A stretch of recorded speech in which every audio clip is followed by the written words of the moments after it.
You are watching a 360-degree drag race video. That means you can change the camera angle by either tilting your mobile device or dragging the cursor on your desktop's browser window.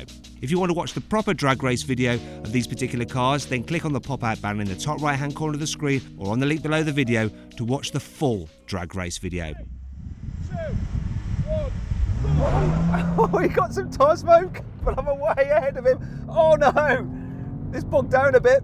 But I've just got an edge. This is fun. I can see that bouncing as he changes gears. That old suspension. It looks like it's coming back though a little bit. But I'm going to take the win. Yes!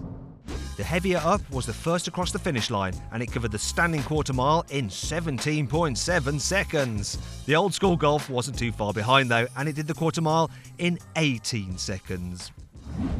Now we're going to have a rolling race. 3, 2, 1, go!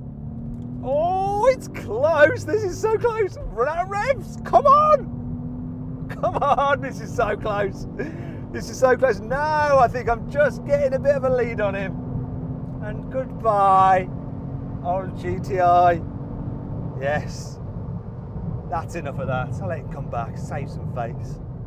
Thanks for watching this 360-degree drag race video. Now check out the full video by clicking on the pop-out banner in the top right-hand corner of the screen or on the link below the video.